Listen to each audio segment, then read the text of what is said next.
Hello, everyone. It's Dr. Toya here, and I am joined by my dear friend and colleague. We go way, way back. I'm so excited. Dr. Danielle Hairston, or Dr. Dani. Welcome, welcome, welcome. Thank you. Thank you for inviting me. I'm happy to be here. Yes, and for if you have not guessed by my excitement, we go back to the illustrious, the one and only Howard University College of Medicine. Yes, where I still am. Yes. Now, I don't know. So, but that's great. I love that you're still there. Dr. Dani is a double board certified psychiatrist. She is a speaker. She is an entrepreneur. She is all the things. And I'm so excited to talk about all of the things that she is doing because they're all amazing. So before we get started with that, please tell our viewers a little bit more about you apart from medicine. Oh man, apart from Yes. medicine, so yeah, I am a psychiatrist. That's my specialty, but I really think I care about all things Black, like for the culture. I'm here for, I know that's my job, but really Black mental health is what I really focus on. Supporting the culture, taking time to do stuff that we care about that's for us, like you do at BioDirect. So I have a lot of things. I like to create content. I care about digital media and using that to spread education and also fun. So I have a podcast. It's called The Next 72 Hours. I also have a business, which is called Black Trivia Night. Trivia Night, we're having our first real live event coming up soon. And what else do I do? All types of projects and things, speaking, talking, creating content. Yeah, everything, all the things. Everything, all the things. Yes, I was not lying. All right, so take us back. Tell me, when did you decide that you want to be a psychiatrist? What made you want to go into psychiatry? Oh man, I hate everything. So yeah, medical school, I was just like, oh, what am I doing here? And then I just, please just get me to the next step. It was a really challenging time for me, especially like just a different environment, learning a different way. Howard is its own very special place, and how like the expectations it has of you, the Mhm. pressure, every step. I was just like really having micro goals. Like, let me just pass this Mhm. test, get through this session, do this. And when I got to third year, the rotation that I didn't hate, because I hate everything, was psychiatry. And I was like, okay, this is cool. There's a lot of stigma within Mhm. medicine, within the Black community, across the diaspora with choosing psychiatry, talking about your feelings. So it was a little bit of a struggle, but I really knew that it had to be the choice of what was for me. Like you Yeah. spend so much time doing what everyone else tells you to do in order to Mhm. meet this requirement and do these things. So I did decide to go ahead, and I was a little bit late in applying Mm. for psychiatry, but I knew that ultimately that was what the rotation where I woke up and I was like, I care about this rotation. Like, I want to do this. Like, I'm interested in people's stories, how Mm. medical conditions impact your mental health and vice versa. So I got to do consults in medical school, and that's what I ended up doing now. Wow. Yeah, it was the opposite for me. Psychiatry was, I avoided that thing like the plague, man. I avoided OB. So thank God we made the right choices. Exactly. You really have to make the right choice for you because I couldn't do it. But I'm glad somebody is and doing it so Same. well Same. Oh and God. bringing up the next generation. So you are the program director at Howard, correct? Yes, I am. I used to be the youngest one, but I think there's another young program director on the scene. But I am the Psychiatry General Programs Program Director. I currently have 18 residents. Mm. And yes, I am responsible for their education, for their training, for getting them to the next step, for bringing in new medical students. So July was recently, so we just got new interns. So I just finished teaching them before I jumped on here with you. So I am teaching all the time, supervising, staffing, attending, all the things, seeing patients here, there, in between teaching. So yeah, it's a Yeah. lot, but it's exciting. Yeah. There's never a dull day between the students, psychiatry patients, Yeah. residents. So it's a lot. It's a big responsibility, but it's something that I've wanted to do since I think I was a chief resident. I didn't know it Mm. would happen this quickly where I am. Yeah, that is really amazing. I also applaud you there because can't deal with residents. I didn't like when I was there.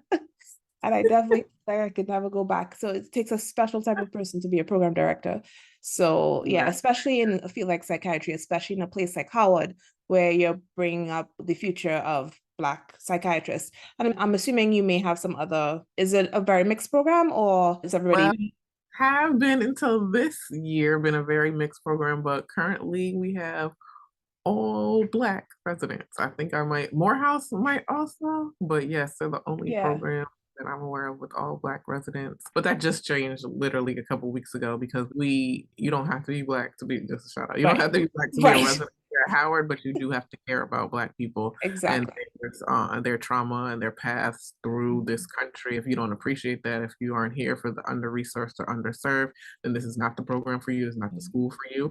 So you don't have to be Black, but you have to care about things that are Black in order to survive the program and thrive in the program. Yeah, and that's what's so important, right? It's not just about having Black psychiatrists, but training all psychiatrists to really understand what it is to be Black in America, because it is a very unique experience. And that's one thing about Howard is the focus is on the community, and something I always appreciated that I came up through because it really changed who I was, especially as a physician. Yeah, exactly. So, Yeah. and you can't be here and not understand. You're not gonna make it. Yeah. Yeah. And after program director, is there something else? The But level? other things that people want to be after program director, sometimes people go on to be a DIO, like a designated institutional official. So that's like the boss of all of us, the program directors, or then sometimes people go on to be chairs or vice chairs of education or chairs of a department after program director. Some people are program director for 10 or 12 years. That won't be me, but yeah, so after program director, there are some other steps that you could take. Where do I see myself? I don't know. I really care about education, but Yeah. in academics, it's a cold world out here. Yeah, don't I know it? That's why I'm never going back. More power to you. So do you actually see patients, or is it all in the context of being an attending with the residents? Oh, like my own patients. So Yeah.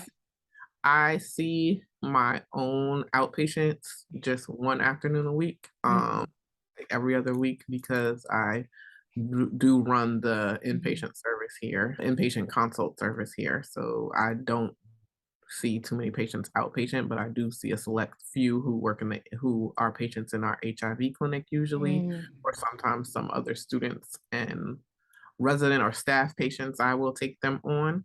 But that's rare because I'm usually always on the go somewhere. Right. L&D, I might be in the emergency room, I might be in the ICU. So Right. I do have that little block of time, but Gotcha. it's mostly people who have an acute Right. need that I'm seeing. Gotcha. Okay. So tell me a little bit more about Black Psychiatry and that platform, because I was very interested in that.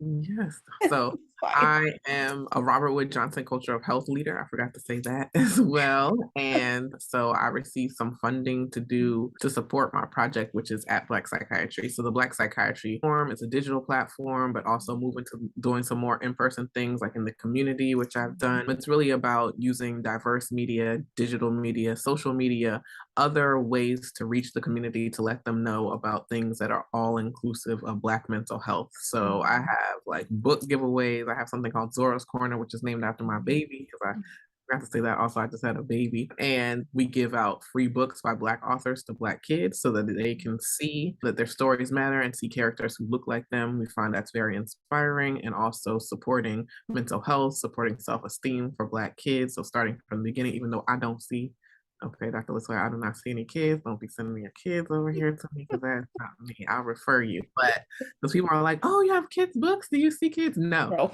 I don't.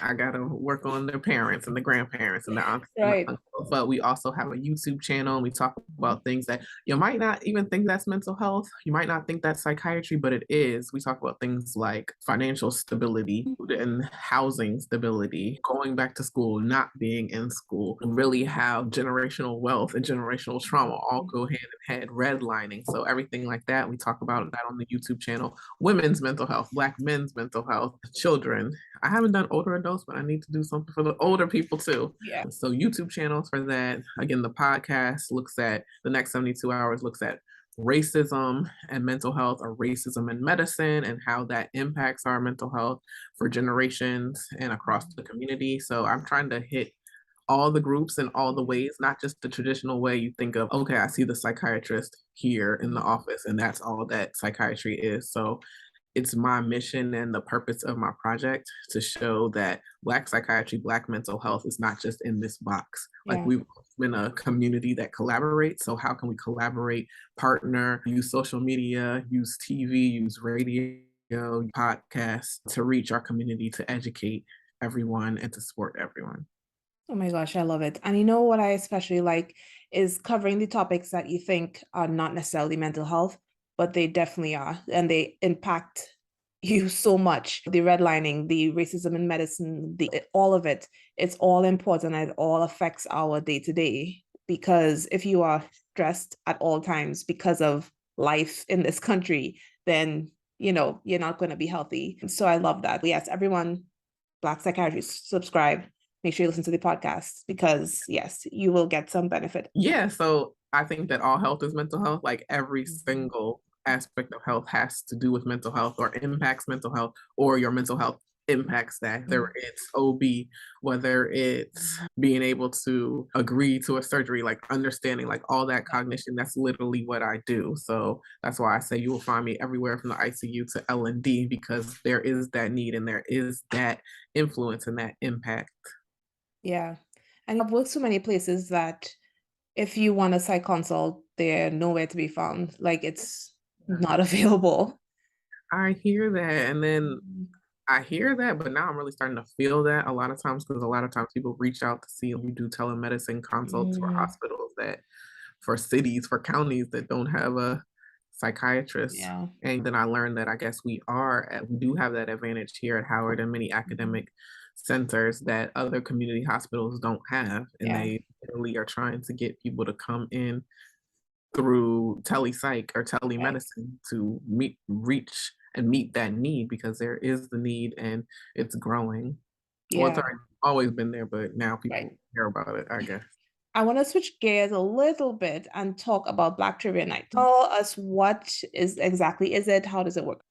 Yeah, I used to have game nights at my house. Then the Mhm. pandemic came, and of course, nobody's coming to my house. Right. Anybody's house. We were in lockdown, but I still wanted to do something. I noticed that your friends, even our, were kind of down, and I was trying to think about what's a way that we can bring people together. So I know that I've had trivia games before, so I was like, let me see if I can figure out how to bring this across virtually. So I figured it out. We have a DJ, we have a host behind the scenes doing the score. Everyone has helped me, from my partners, my mother, my Yeah. sister has had the help to bring it together. So we used to have, literally for the pandemic, we used to have a game either like every week or every other week. Wow. Questions range from everything from like Black culture, like music, the Mhm. Oscars, HBCU questions, Black Mhm. history, sports, reading, anything like Black literature, anything that I can think of. I love like Black history and facts and people's stories. Literally come up with the questions. Either I or my DJ, shout out to DJ Father Jules, matches the questions with the music. Like, it's wonderful. And Nice. our host is also one of my best friends, Ayana Jordan, who is a psychiatrist as well, another Black psychiatrist. So Mhm. she always is there tying in stuff about your mental Yeah. health too. Like, it's supposed to be fun, but everything is Right. included. And we've been running the game since, March 2020. And Mm. I've done like corporate events for Nordstrom, for Wow. Samsung. Yeah, it went from, okay, I'm gonna do it for like family, friends, residents, Right. to people booking us. Like, I've done so many like baby showers, Black History Month Yeah. events, everything. So it's always been virtual. So in a couple weeks, we're gonna do our first in person, in real life, still Yeah. Good. event in Baltimore. So I'm looking forward to that. I gotta promote that more. But yes, and we'll see how it goes. I expect it to be a great time, hopefully a Mhm. safe, COVID-free time. Yes. And yeah, people just gotta come ready with all their knowledge. You never know what I might ask on the trivia game. Yeah, I suck at trivia. I feel like I get sweaty even thinking about it. I tell people they either learn or they win. So there's no losers. You're gonna learn something today, Right. or you're gonna win. But even the people who haven't win are just like, okay, I'm just here for the music and Right. fun. So I think it's been a great way to bring people together. People will be like, excuse me, I haven't got my link yet. I'm like, okay, calm down, make sure you get it. So it's been great. People, of course, are outside now more. So we haven't been doing the events as much. But now we're just gonna make sure that we still do them, like Black History Month events and Juneteenth events and things Yeah. like that. Yeah. Oh, that sounds like so much fun. And is this going to be like countrywide, especially with the virtual part of it? Yeah, virtual, anyone can join. We literally have people joining across the country from DC to Mm, Houston to Chicago. We've had winners literally from Atlanta, like across the wow. country. Um, in my future entrepreneurial mind, I would like to say that I will do Black Trivia Night tour. I want to do like one in Chicago, Nice. one in Houston, one in Cali, like wherever I know people, I would like Yeah. to bring it there. But as you know, I do a lot, so it Yeah. would take a lot of planning, but it would be something I would like to even have the in-person events. We'll see how my first one goes. Let's just say Yeah. that. But I want it to spread, yes, definitely. So I ask everyone, what does it mean to you to be a Black doctor, a Black psychiatrist specifically? My identity is Black first, Black Mhm. first everything. Like Mhm. before I'm a woman or before I'm a psychiatrist or before I'm a doctor, I'm Black. That is solely how I was raised. I was raised in a very Black family where I'm watching Roots at the same time as other people were watching Garfield or whatever. Yeah. It's always been important to me, the identity of being Black and understanding that there are differences in being Black, but they were all cohesive, like Mhm. all like our cultures matter across the diaspora, something Mhm. that I've always cared about and I've always valued. And I think probably Howard brought that value to me even more because I know people who went to other medical schools and they were like, oh, like we wish we had the smoker, or we Oh wish we my had the gosh. vape box, y'all, Yeah. or we all really know how to party. I'm like, yeah, because we work really hard. Like we work hard. Nothing is handed to us here. And I think that being Black is my whole identity. Like anything Black excellence, Black culture Mhm. for the Black community, I'm here for it. I wouldn't want to be anything else. And I know there are struggles, there are challenges that we deal with racism in every aspect, every fiber of this country. Like we are here with the culture, we bring it with the food, with the dress, with the dance, with music, Mhm. everything. Who wouldn't want to be I know. Black? I know. Yeah. We have proof, everybody does. Exactly. We see these culture vultures out here. But yeah, it means being a Black doctor to me means like being here, being the dreams of my ancestors, being my Mhm. own dreams, being something for my family. I'm the first Black doctor in my family. I know there's other people who have other Black people, but I'm literally a legacy child in this way and representing not just for my family, but for my friends, like for patients who are like, that's my doctor. So excited, like to Yeah. support me, the students, the residents, like just being here for them and being here to watch them. Cause I always say I'm gonna retire by the time I'm 40 and we're getting close. It's like Okay. we're getting close. So just seeing the next like wave of students and Mhm. residents, not trying to be like you, but being like themselves, but just Yeah. the way that you've influenced and supported you, it's just a great feeling. Yeah. Oh, nothing else to say about that. That was perfect. Okay. But I did want to veer off of everything medicine and what you're doing and everything to talk about one of your other passions, travel. So I know you do love to travel and you have me beat. How many countries have you been to so far? I don't know because the pandemic messed me up because I had a 40 by 40 goal. I think I might be at 27 or something. So I'm so close. I'm right behind you. I I'm like gotta, 21. yes, my last, what was my last? One of my last countries was Trinidad for Carnival. Hey. The best experiences of my life. Literally got back a week later. We went into lockdown. So I'm like, thank God I went on Right. a trip. Yeah. Yes, so in 2020, I had gone to Trinidad and Tobago. And then right before that, I had gone to Kenya and Tanzania, Mhm. Panama, Yes. Honduras. Yes, I So remember seeing all of those and being very jealous. now I'm jealous of my old self too, because now I got a Right. baby and she goes, she can't Right. get a passport. Who's gonna watch her? And then the pandemic, I don't even want to get on the planes anymore. It's a lot. But yeah, anywhere that there, again, you know me, anywhere there's Black people, the diaspora, something for me to learn about, the culture, the food, Yeah. I'm gonna go there. I'm gonna find a way. Yeah. And that's what I love too, because yes, I do stalk her travels on Facebook. Don't judge me. But you always find the Black stuff in wherever you're going. And I love it. I Find absolutely love it. like, and Yeah. if I could be and still get paid my same salary. I would be a travel agent, like a Yeah. Black travel agent, or like work for one of those travel companies, but I Yeah. still need my same salary. So I don't know if that's gonna work out. But yeah, just the history, like no matter what, I'm gonna research it. I'm gonna Yeah. find the people, like the places. Yeah. Sometimes it's just when you get there and you like Right. learn from people. Like when I literally went to Morocco, they're like much more like accepting and Mm. inclusive than I thought. They're oh my black sister. I'm like, oh, I'm glad y'all know you're black because sometimes people don't. They're like, yeah, aren't you black? I'm like, yeah, I just didn't. But yeah, you're getting to learn about the culture, meeting people, literally that all ties into what I like, learn about Mhm. people's narrative, their history, their culture, their food, their dance, like how we got here. So Yeah. it all fits right in. Yes, and I love it. I love it. All right, we've touched everything. I think there's so many things. Like I said at the beginning, she does all the things, and I meant it. And it's just amazing to see because how long ago was med school? It's a long time ago. And just seeing, So I don't know. yeah, seeing all the things, it makes me so proud and so happy that I could say I knew you before you were famous. Because one thing I didn't touch on, I saw some Lifetime spots talking to celebrities, like all Yeah. of these things. You are the one person I could say I knew her before she was famous. Yeah.